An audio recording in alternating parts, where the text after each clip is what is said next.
अस्सलाम everyone, this is Fabiha Jameel. और आज की वीडियो में हमने जनरल मेथड्स ऑफ टीचिंग के एमसीक्यूज़ को दोबारा से रिज्यूम करना है।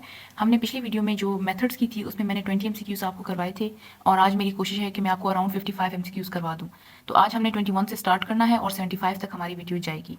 आज के जो एमसीक्यूज़ हैं वो बेसिकली बहुत सारे मेथड्स के ऊपर होंगे। कुछ इस तरीके के एमसीक्यूज़ होंगे जो कि आप मे भी समझें कि थोड़े से बोरिंग है, but these are very very important. Please इनको लीनियंट ना लें। और इसके अलावा मतलब यू माइट बी थिंकिंग कि यहाँ पे ब्लूम्स नहीं है, यहाँ पे सोलो नहीं है एंड ऑल दैट। तो उसके लिए आपने परेशान नहीं होना, क्योंकि अब जो अपकमिंग वीडियो है जो असेसमेंट की होगी, फिर क्लासरूम मैनेजमेंट की होगी, और अगेन हम जब मेथड्स पे आएंगे तो मैंने आपको 100 एमसीक्यूज़ करवाने हैं। इंशाल्लाह कोशिश यही रहेगी, और वो 100 एमसीक्यूज़ बहुत बहुत ज़्यादा इंपॉर्टेंट होंगे। तो आपने उस वीडियो को ज़रूर देखना है, वो इन प्रोसेस है। इस वीडियो की तरह उसकी टाइपिंग वगैरह चल रही है अभी तक। So let's just start the video. अब हमने आज सबसे पहले करना है, the first question we have today is which one of the following is required in the lecture method. हमारे पास लेक्चर मेथड में इनमें से कौन सी ऐसी इंपॉर्टेंट चीज़ है जो हमें चाहिए होती है। तो इसमें ट्रेनिंग डज नॉट मैटर, क्योंकि ट्रेनिंग हो नहीं सकती। लेक्चर मेथड में यू कैन से प्रैक्टिस हो सकती है। इसमें फिर मेच्योरिटी को भी आप साइड कर लें, क्योंकि in lecture method the students does not need the maturity. और इंटेलेक्चुअल आप स्किल्स को भी साइड कर दें, because they are very passive in that. तो हमें लेक्चर मेथड के लिए जो चीज़ रिक्वायर्ड होती है वो एक्सरसाइजेज होती हैं, क्योंकि अब आप जब लेक्चर मेथड के थ्रू पढ़ते हैं, so in order to reflect upon the lecture and in order to connect the theory with the lecture you should need the exercises. 22. Generally, lecture method is assumed as the best method for high school students, intermediate students, graduate या all of above. So it is very appropriate for the graduate students. क्योंकि उससे पहले as such इतनी इसकी importance नहीं होती in all the other classes. It's a passive method, that's why. A lecture method should be, आपने characteristics देखने हैं कि क्या क्या होना चाहिए। It should be interesting, it should be well organised and systematic, medium level with proper modulations. ये C पे आना था, it is just a mistake in the typing. या फिर ऑल ऑफ अबव। तो यहाँ पे ये जो तीनों करेक्टरिस्टिक्स है, दीज आर इंपॉर्टेंट। आपने ऑल ऑफ अबव को टिक करना है। 24th, in modern classes how extend the authoritative behavior of teacher is suitable। जब मैं इसको पढ़ रही थी तो what I thought was can't say। मैं होती तो शायद can't say लगा लेती, बट जब मैंने इसको पढ़ा और दोबारा अंडरस्टैंड किया, so it was about to a great extent। The reason behind that is कि अथॉरिटेटिव जो बिहेवियर होता है, the authoritative model behaviour in the teacher is important in the classroom. Why? Because आपकी क्लास में अक्सर classroom management के issues होते हैं, और उसके लिए आजकल मॉडर्न क्लासेस में it is important that a teacher should have the absolute authority to regulate the class. ठीक है, तो आपने इस पर टू अ ग्रेड को करना है। Then we have which one of the following is quality is not a quality of a teacher. यहाँ पे अगेन कंफ्यूज नहीं होना, बिकॉज यहाँ पे नॉट लिखा हुआ है, तो आपने देखना है कि इनमें से कौन सी वो क्वालिटी टीचर के अंदर नहीं होनी चाहिए या नहीं होती। तो free thinking is not the quality of teacher। 29th, the defect of lecture method is, lecture method का problem क्या है? Extra emphasis on the memory, lack of self thinking, lack of scientific attitude। तो ये तीनों यहाँ पे appropriate ठहरे, क्योंकि ना तो कोई यहाँ पे थिंकिंग होती है, सेल्फ थिंकिंग होती है स्टूडेंट्स की तरफ से, ना कोई साइंटिफिक एटीट्यूड होता है, और आपको वाकई मेमोरी पे बहुत ज़्यादा फोकस करना पड़ता है। जैसे मैंने अपनी पिछली वीडियो में बताया था कि यहाँ पे आपकी नॉलेज स्किल्स बहुत ज़्यादा यूज़ होते हैं। आपने बार बार मेमोराइज करना होता है, आपने लॉजिकली उसको ऑर्गेनाइज करना होता है in order to understand the lecture. तो इसका डिफेक्ट ये तीनों हैं, आपने इसमें ऑल ऑफ अबव को करना है। 27th, what is the importance of rehearsal before actual demonstration carried out into the classroom। Classroom से पहले जब टीचर ने डेमोन्स्ट्रेशन करवानी होती है जो क्लास के अंदर, it could be a scientific object, maybe some model या फिर कोई डायग्राम, कोई भी डेमोन्स्ट्रेशन करवानी होती है, तो क्लास से पहले उसको रिहर्स करने का क्या फ़ायदा होता है। तो हमने देखना है इसको कि कौन कौन से हमारे पास फ़ायदे होते हैं, या मे बी एक हो सकता है। Number 1 is it creates the self confidence in the teacher. ठीक है, इट इज़ कम्प्लीटली करेक्ट कि ऐसा बिल्कुल होता है। फिर the teacher becomes familiar with the difficulties which may occur during the experimentation in the classroom conditions. कि teacher को पहले से पता लग जाता है कि मे बी अगर मैं इस मॉडल के साथ कुछ डेमोन्स्ट्रेट करवा रही हूँ तो ये डिफिकल्टीज मुझे आएंगी, और इसको मैंने कैसे देखना है। अचानक क्लास के सामने वो सरप्राइजिंगली हो जाए तो it would be a great problem, लेकिन वो पहले से रिहर्सल कर लें तो it would be better for the teacher. फिर the teacher performs experiments demonstration in a perfect fashion. वो जब रिहर्स करेंगी तो उनको प्रॉपर तरीके से उसकी डेमोन्स्ट्रेशन के बारे में पता चल जाएगा। तो आपने इस पर ऑल ऑफ अबव को करना है। The most important point for the demonstration of a lecture is, demonstration के लिए कौन से बहुत इंपॉर्टेंट पॉइंट्स होते हैं जो हमने मद्देनजर रखने होते हैं। सिलेक्शन ऑफ अ कंटेंट, कि क्या हमने चूज करना है, lesson pointers and the selection of questions for that, collection of essential apprentices. तो हमने देखना है कि अब डेमोन्स्ट्रेशन मेथड के लिए कंटेंट की सिलेक्शन भी बहुत इंपॉर्टेंट है, because all the topics could not be demonstrated. Lesson pointers और सिलेक्शन ऑफ क्वेश्चंस भी इंपॉर्टेंट है in order to complement the demonstration that you are showing in to the classroom. इसके अलावा collection of essential apparatus भी important है, कि आपका जो अपरेटस हो जो आपने शो करना है वो अप्रोप्रिएट हो विद द लेसन। तो इसका आंसर है all of above. During demonstration the topic should be presented in problematic manner, debatable manner, suspending manner, या नन ऑफ अबव। तो जब हम कोई भी साइंटिफिक काम करते हैं या कोई भी ऑब्जेक्ट दिखाते हैं तो हमारे पास हमने उसको एज अ प्रॉब्लम या एज एन इशू हमने दिखाना होता है। उसके बाद हम उसके पॉसिबल आंसर्स देखते हैं, उनको मतलब कि फर्दर डिस्कवर करते हैं। तो all these problems has to be shown in the manner of issue based. 30. Which of the following perception should be taken by a teacher for presentation of a content along with demonstration? With the help of demonstration, teacher को और किस चीज़ का ख्याल रखना चाहिए, ठीक है? Use of examples, presentation of right questions, vivid pronunciation and proper language fluency, या फिर all of above। तो with demonstration टीचर को examples का भी ख्याल रखना चाहिए कि मैंने किस तरीके से examples देनी है और कौन सी यहाँ पे appropriately लगेंगी। और presentation right questions की भी ज़रूरी है। इसके अलावा आपकी proper pronunciation हो और आपकी language में proper fluency भी हो, यानी आप फर बोलते जाएं, आपको उसके ऊपर कंप्लीटली कमांड हो। तो इसमें भी आपका ऑल ऑफ अबव आएगा। The main characteristics of demonstration method is, अब यहाँ पे आपने एक्टिविटी ओरिएंटेड को लगा के नहीं भागना। इसका जो आंसर है that is all of above. इसका रीजन क्या है? इसीलिए सोशल साइंस के थोड़े से एमसीक्यूज होते हैं वो डिस्टर्बिंग होते हैं, बिकॉज आप सोचते कुछ है और है, उसका आंसर कुछ और होता है, क्योंकि सोशल साइंस वास्ट बहुत होती है। लेकिन आप अगर डेमोन्स्ट्रेशन मेथड के बारे में पढ़ें तो इसमें क्योंकि टीचर डेमोन्स्ट्रेट कर रही होती है तो इसमें बहुत ज़्यादा टूल्स की जरूरत नहीं होती। टीचर के पास एक प्रिज्म है, दैट्स इट। वो 3D कोई मतलब कि पिक्चर दिखाना चाहती है ट्राइंगल की, तो टीचर ने अपने हाथ में एक प्रिज्म रख लिया, वो बता रही है। टीचर ने किसी स्क्वायर के बारे में बताना है कि वो 3D हम किस तरीके से करते हैं, क्यूबॉइड कैसे करते हैं, तो वो हाथ में कोई क्यूब लेके बता देंगी, दिखा देंगी। टीचर ने कोई चार्ट बना लिया या मे बी टीचर कुछ लिख रही है बोर्ड पे, क्योंकि बोर्ड पे लिखना और समझाना is also known as demonstration method. अच्छा, इसके अलावा ये एक्टिविटी ओरिएंटेड तो होता है लेकिन एक्टिविटी बेस्ड नहीं होता, कंप्लीटली एक्टिविटी बेस्ड नहीं होता, क्योंकि स्टूडेंट्स खुद इसमें एक्टिविटी नहीं कर रहे होते, but it is activity oriented because आप कुछ ना कुछ देख रहे होते हैं, आपके विजुअल्स भी काम कर रहे होते हैं। और ये एलिमिनेटिंग भी है, यानी कि आप इसको किसी भी टाइम पे आराम से क्लासरूम से एलिमिनेट कर सकते हैं या maybe from your teaching pedagogy. तो इसका आंसर ऑल ऑफ अबव होगा। Okay fine, sorry for this. अच्छा, the defect of lecture cum demonstration method is, lecture cum demonstration method वो होता है जहाँ पे टीचर, इस मेथड का एक और नाम भी है, पहले तो आप वो लिख लें, इस मेथड को चॉक एंड टॉक मेथड भी कहा जाता है। और यहाँ पे टीचर क्या कर रही होती है कि वो लेक्चर भी दे रही होती है और साथ साथ कुछ डेमोन्स्ट्रेट भी कर रही होती है। जैसे कि वो बोर्ड पे कुछ लिख रही हैं और साथ में लेक्चर भी दे रही हैं, या फिर वो कुछ बता रही हैं और उसके साथ लेक्चर भी दे रही हैं। इसमें अगेन ये लेक्चर मेथड से तो कुछ बेहतर होता है, लेकिन it is not completely demonstration method. तो इसमें दोनों की क्वालिटीज़ भी होती हैं, लेकिन इसके अपने सेटबैक्स भी होते हैं, इसके डीमेरिट्स भी होते हैं। क्योंकि जब teacher chalk and talk method को यूज़ करती है क्लासरूम में, तो ये स्टूडेंट्स के साइंटिफिक एटीट्यूड को हिंडर करता है, ये उनको पीछे करता है। वो खुद क्योंकि हैंड्स ऑन एक्टिविटी नहीं कर रहे होते, तो उनके अंदर ये कॉन्फिडेंस नहीं पैदा होता कि हमने खुद ये काम करना है। तो सबसे पहले तो ये चाइल्ड सेंटर्ड नहीं है, it creates obstacles in the development of scientific attitude, ये भी है। और ये डायरेक्ट एक्सपीरियंस भी आपको नहीं प्रोवाइड करता, क्योंकि स्टूडेंट खुद डायरेक्टली इन्वॉल्व नहीं होते। तो इसका आंसर भी ऑल ऑफ अबव का आता है। 3 है, the point of heuristic method is, अब हमने बहुत सारे जो ये हैं एमसीक्यूज हैं वो ह्यूरिस्टिक मेथड के अकॉर्डिंग करने। तो ह्यूरिस्टिक मेथड के जो पॉइंट है, जिनको फादर कहा जाता है, he is Henry Edward Armstrong. Number A, ये आपने याद रखना है, ठीक है। आप एच से याद रख लें या एच ई से कर लें याद, तो इस तरीके से निमोनिक बना लें, बट आपने नाम इनका याद रखना है। 34, the original idea of Armstrong was, अब जो प्रोफेसर हेनरी एडवर्ड आर्मस्ट्रॉन्ग का बेसिक आइडिया था फॉर द ह्यूरिस्टिक मेथड, क्योंकि ह्यूरिस्टिक मेथड आपको प्रॉब्लम सॉल्विंग बताता है, ये आपको हैंड्स ऑन मेथड के थ्रू, यानी कि in order to learn the science आपने रिसर्च करनी है, आपने प्रॉब्लम सॉल्व करनी है। तो उनका जो आइडिया था वो ये था कि the realistic aim of science is the discovery through the pure researches, ये उनका मेन आइडिया था। The word heuristic is derived from, heuristic जो वर्ड है वो ग्रीक लैंग्वेज का वर्ड है, विच वॉज ह्यूरिस्को, और ह्यूरिस्को से ये डिराइव हो गया, ह्यूरिस्टिक बन गया, ठीक है। 36, in discovery method of teaching the students are generally forced to work as scientist, ये बात किसने कही थी? तो ये बात भी आर्मस्ट्रॉन्ग ने, प्रोफेसर हेनरी एडवर्ड आर्मस्ट्रॉन्ग ने कही थी, क्योंकि वो ये समझते थे कि आप जब साइंस, जैसे पहले उन्होंने कहा कि जो रियल एम है साइंस का वो डिस्कवरी में है, कि आप डिस्कवरी करें with the help of pure researches, तो ये लाइन भी उन्हीं की है। 37, Henry Edward Armstrong was working as a professor of, वो केमिस्ट्री के प्रोफेसर थे, ये आपने क्रैम करना है। The exact meaning of heurisko, heurisko की मीनिंग क्या है? अब आपने सोचा होगा कि वो डिस्कवरी के बारे में बात कर रहे हैं, तो इसका आंसर डिस्कवरी होगा। नहीं, ह्यूरिस्को का बेसिकली मतलब है आई फाइंड आउट, तो आपने इसको करना है टू फाइंड आउट। ग्रीक में इसका ये मतलब है कि आई फाइंड आउट, तो आपने इसको फाइंड आउट पे लगाना है।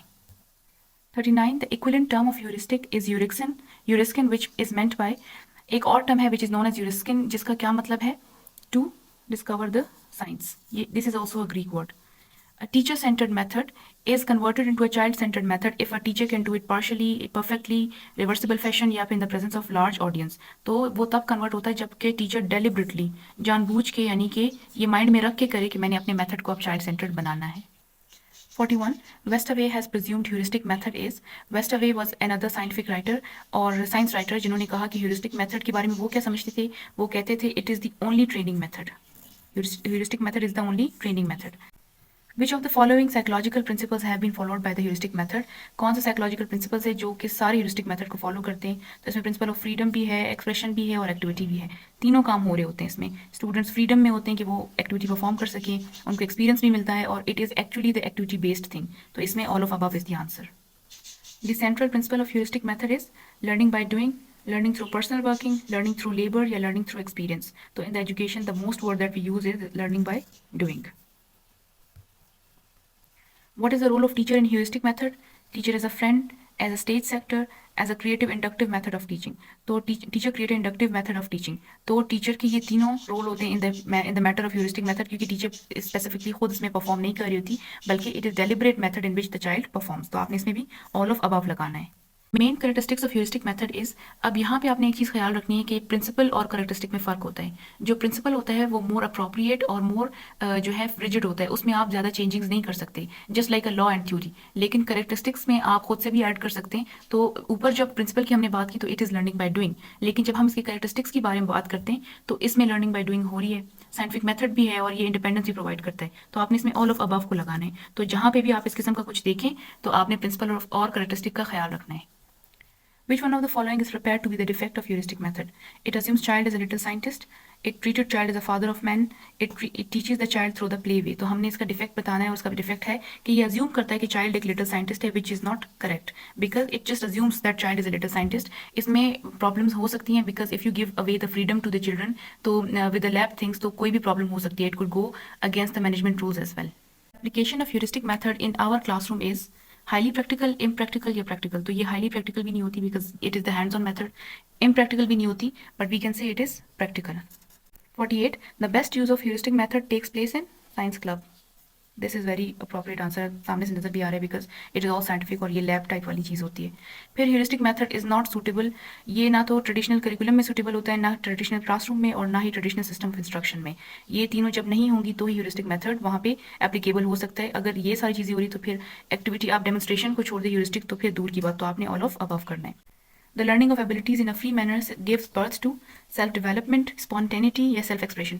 यहाँ पे spontaneity का मतलब unforced से है. तो abilities, नई capabilities को सीखना क्या क्या डेवलप करता है. सेल्फ डेवलपमेंट होती है किसी भी स्टूडेंट की, मतलब कि एक तो ग्रोथ होती है ना, growth is your physical, but development इसके आपका इंटेलेक्चुअल डेवलप हो रहा है. इसके अलावा spontaneity, unforced, unrestricted unforced learning कर सकता है और सेल्फ एक्सप्रेशन को भी ये हेल्प आउट करती है. तो it is again all of above. The relationship between teacher and student in the heuristic method of teaching can be compared as guide and follower. क्योंकि टीचर गाइड कर रही होती है और स्टूडेंट फॉलो कर रहा होता है. ठीक है, just that they are also cooperative and they are also participants on the mutual venture. तो आपने इसमें भी ऑल ऑफ अबव को देखना है. फिर है the problem is defined as an unanswered question. Problem एक अनआंसर्ड क्वेश्चन होती है जिसका कोई आंसर नहीं होता. ये एक मेंटल बर्डन भी होता है और ये एक कंटिन्यूस टेंशन भी होता है. तो आपने इसमें भी ऑल ऑफ अबव को करना है. The fundamental basis of problem solving method resembles with scientific method. This was again easy. Or generally problem solving behavior originates in the situation of unexpected difficulties. देखिए यहाँ पे इट इज़ वेरी क्लियर कि आपका जब normal classroom होता है, classroom teaching चल रही होती है या रूटीन लाइफ चल रही होती है तो प्रॉब्लम सॉल्विंग की ऐसा नीड नहीं होती. बट कभी आपको अनएक्सपेक्टेड डिफिकल्टी देखनी पड़ जाती है, वो डिफिकल्टी जो आपने नहीं सोची हो कि ये हमें देखनी पड़ जाएगी, तो आपके पास प्रॉब्लम सॉल्विंग मेथड का बिहेवियर जो है वो ओरिजिनेट होता है. ठीक है. Problem solving method is defined as a psychological concept, a teaching method, a reflective thinking.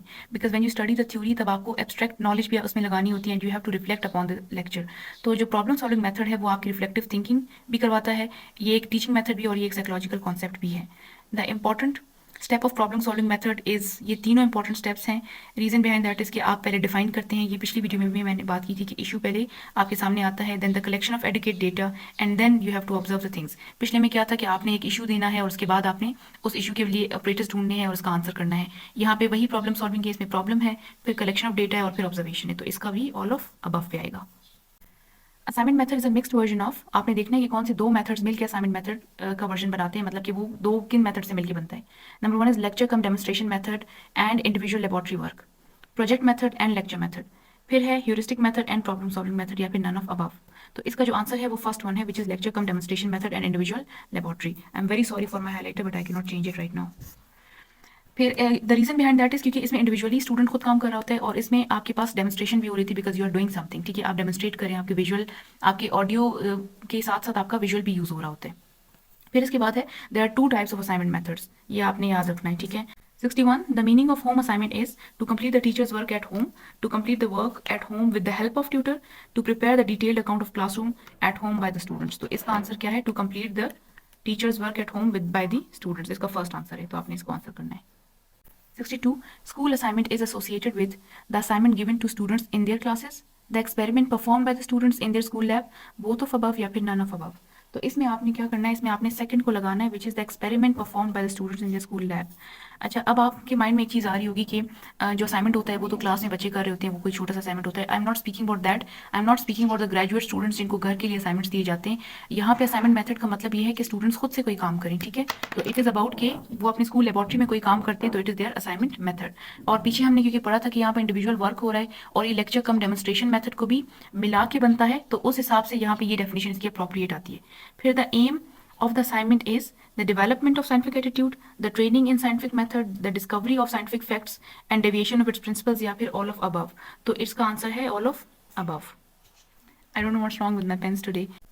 64 ये मैंने पहले से कर लिया, आई थॉट की वीडियो चल रही है पर वो नहीं चल रही थी, I am sorry for that. The central quality of assignment method is, आपने एक सेंट्रल क्वालिटी बतानी है, उन्होंने हमसे एक प्रिंसिपल मांगा है। तो students learning by doing taken place, the students develop the habit of hard work, या दिस मेथड इज इकोनॉमिक। ये मेथड इकोनॉमिक तो बिल्कुल भी नहीं है, ठीक है। और इसमें वी आर नॉट श्योर कि उसको हैबिट आ रही है हार्ड वर्क की या नहीं, तो learning by doing is taking place here. Assignment method is suitable for high school and intermediate students, higher education students, university students, या फिर all of above. The assignment method is very suitable for the high school and intermediate students. अच्छा, कुछ questions जो इस book में बिल्कुल अजीब से डाले गए थे उनको मैंने इस तरीके से कट कर दिया है। 2 क्वेश्चंस मैंने आपको छुड़वा दिए बिकॉज इनका कोई सेंस नहीं बन रहा। तो जो इस तरीके के मुझे लग रहे हैं जिनमें गड़बड़ है वो मैं खुद छुड़वा रही हूँ, क्योंकि बुक्स भी इट्स नॉट नेसेसरी कि हमेशा वो ठीक हो। 67 the Pioneer of project method is, आपने अगेन ये इसको क्रैमिंग करनी है। इनके जो पायनियर थे वो जॉन डेवी भी थे और किलपैट्रिक भी थे, तो आपने बोथ ऑफ अबव को करना है। 68 the basic philosophy of project method is, अच्छा यहाँ पे आपने प्रैग्मेटिज्म करना है, क्योंकि प्रैग्मेटिज्म प्रैक्टिकल वर्क को या लर्निंग बाय डूइंग को सपोर्ट करता है। प्रैग्मेटिज्म की जो फिलोसफी है वो, ठीक है। तो आपने यहाँ पे बाकी की मीनिंग छोड़ दे, बिकॉज अभी हम एमसीक्यूज कर रहे हैं तो इतना टाइम नहीं कि मैं समझा सकूँ आपको, बट प्रैग्मेटिज्म का इतना आपने माइंड में रखना है that it supports learning by doing और learning with the help of practical work. अच्छा, प्रोजेक्ट मेथड का एम्फेसिस किस पे होता है? लर्निंग बाय डूइंग पे होता है, learning by living, learning by cooperation and competition, इन तीनों पे होता है, तो आपने इसको ऑल ऑफ अबव पे करना है। फिर the role of teacher in project method is like a friend, like a guide, like a coworker, इसमें भी ऑल ऑफ अबव है। ये तकरीबन इनके थोड़े थोड़े सेम है बिकॉज ये सारे ह्यूरिस्टिक मेथड के प्रिंसिपल्स को फॉलो करते हैं, आपके प्रोजेक्ट मेथड, आपका डिस्कवरी और इसके अलावा जो है आपका असाइनमेंट मेथड, तो इनके सेम होते हैं। यहाँ पे क्योंकि बोरिंग और इस तरीके से सेम इसलिए जा रहा है क्योंकि एक साथ मैं आपको करवा रही हूँ, आपके पेपर में कहीं से कोई भी एमसीक्यूज आ सकता है, ठीक है। 71 The most important characteristic of project method is child-centeredness, training in scientific method, learning science through playing, या फिर emphasis on the democratic principle। तो इसका आंसर है training on the scientific method, इसको समझाने की नीड नहीं है। 72 The characteristic of excellent project is, कि इसका पर्पस हो, ये फेवरेबल एक्टिविटी हो for the children's attention, और ये freedom of work they students को, तो इसमें आपका all of above है। 73 The project should be selected by the teachers only, the students only, या both of them, तो इसमें आएगा both of them। The nature of project should be most difficult, most early, average level, या can't say, तो it should be average level। 75 है which one of the following law of learning is fulfilled through the project method। इसमें ये तीनों law होते हैं, अगर आपने इसके बारे में पढ़ना है तो आप थॉर्नडाइक के लॉ के बारे में पढ़ें, क्योंकि वो फिर प्रॉपर एक थ्योरी है, आपको वो नहीं आएगी। तो खैर ये इतना कोई इतना बड़ा एमसीक्यू है भी नहीं, पर आप इसमें माइंड में रख लें, अगर आप ऊपर से ओवरव्यू कर सकते हैं तो इट्स वेल एंड गुड, ठीक है। That's all for today, I hope you people enjoyed the video. आज मैंने आपको अराउंड 72-73 एमसीक्यूज करवाए हैं, और रीजन बिहाइंड दैट कुछ मैंने छुड़वाए बिकॉज कुछ ऐसे थे विच वर नॉट मेकिंग सेंस। आपके पास डिस्कवरी, असाइनमेंट और प्रोजेक्ट मेथड मोर और लेस सेम क्वालिटीज़ के होते हैं। करवाने का मकसद ये था कि मेरी तरफ से कुछ रह ना जाए। इसके बाद जो जनरल मेथड्स ऑफ टीचिंग की वीडियो आएगी आफ्टर 2 वीडियोज़, क्योंकि इसके बाद असेसमेंट और क्लासरूम मैनेजमेंट की है, तो वो अराउंड 100 या 50 तो जरूर एमसीक्यूज के अंदर होंगे, और उसमें वो बहुत इंपॉर्टेंट और बहुत मजे के एमसीक्यूज हैं। तो I hope you people are enjoying the videos and you people are learning from it. If you do then please share the video because this is the time when educational content needs to get promoted. Thank you so much.